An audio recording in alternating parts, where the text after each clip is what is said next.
आप सभी प्यारे साथियों, भाइयों और बहनों का स्वागत है हमारे YouTube channel Ashutosh classes official channel पर।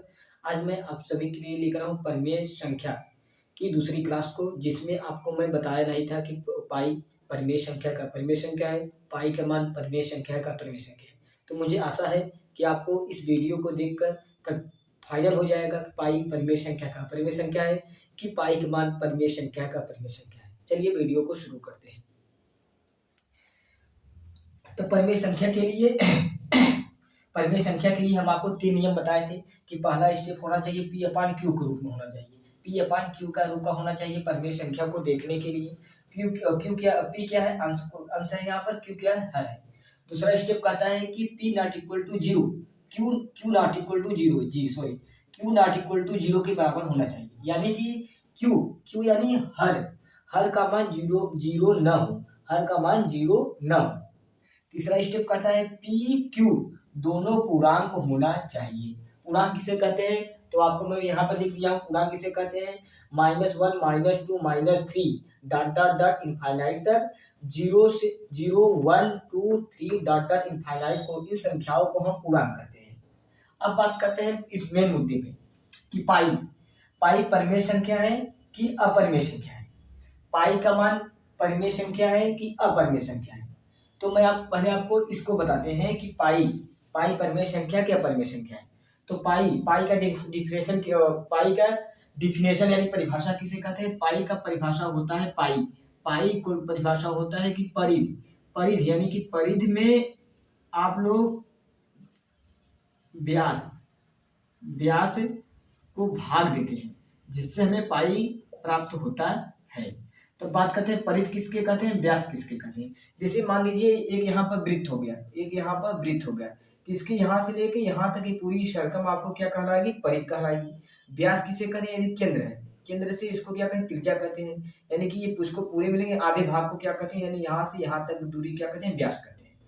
तो पाई पाई का परिभाषा होता है परिधि परिधि बटे व्यास, परिधि बटे व्यास होता है। तो आप लोग यहाँ पे मेन मुद्दे हैं, पाई क्या होता है, परिधि अपान व्यास होता है। तो परिधि क्या कोई पूर्णांक है, परिधि कोई पूर्णांक है नहीं, पूर्णांक नहीं है। परिधि परिधि व्यास व्यास कोई पूर्णांक है नहीं है। लेकिन यहाँ पे आप देखिए पी अपान क्यू का रूप का है, ये फॉलो कर रहा है पहला स्टेप।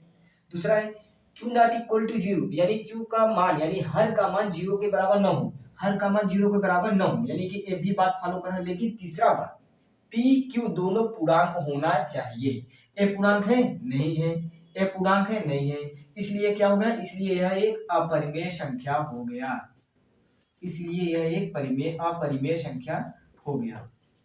आप लोगों को समझ में आ गई पाई क्यों अपरिमेय संख्या कहलाती है, क्योंकि इसका फार्मूला होता है, इसका परिभाषा होता है कि परिधि अपान व्यास।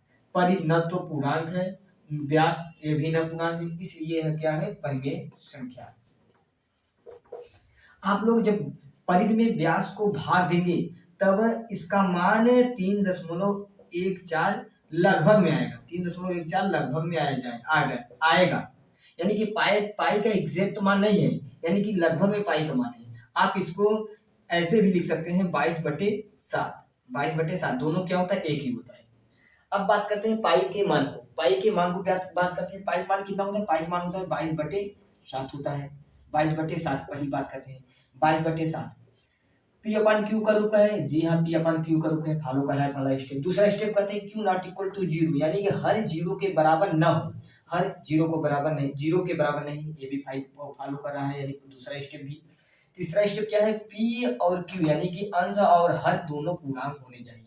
22 भी पूर्णांक है, 7 भी पूर्णांक है, यानी तीनों स्टेप को फॉलो कर रहा है, यानी तीनों दिए गए स्टेप को फॉलो कर रहा है, इसलिए यह एक परिमेय संख्या होगा, परिमेय संख्या होगा, परिमेय संख्या होगा।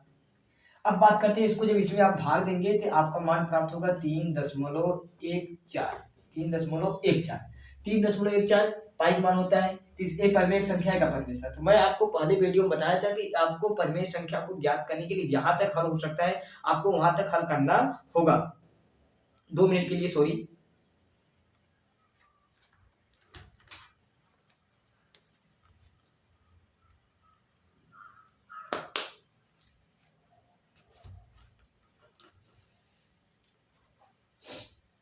जहां तक हल हो सकता है वहां तक हल करेंगे, जहां तक हल हो सकता है वहां तक हल करेंगे। जैसे आपको इसको हल करेंगे, आपको इसको इस रूप में लिख सकते हैं कि 314/100 आपको इसमें भाग देंगे तो ए मान प्राप्त हो जाएगा। तो ये क्या है, ए एक पूर्णांक है, ए भी एक पूर्णांक है, पी अपन क्यू का रूप हो गया, क्यू नॉट इक्वल टू 0 के बराबर है। ये तीनों स्टेप का फॉलो कर रहा है, तीनों स्टेप को दिए गए स्टेप को फॉलो कर रहा है, इसलिए क्या है, परिमेय संख्या है। यह एक परिमेय संख्या है। यह था परिमेय संख्या को ज्ञात करने का सबसे पहचानने का बेहतर तरीका, जो मैं पाई और पाई के मान में डिफरेंशियल को लेकर आया। अगर वीडियो अच्छी लगी हो तो वीडियो को लाइक करें, चैनल पर नए हो तो चैनल को सब्सक्राइब करें। तब तक के लिए धन्यवाद।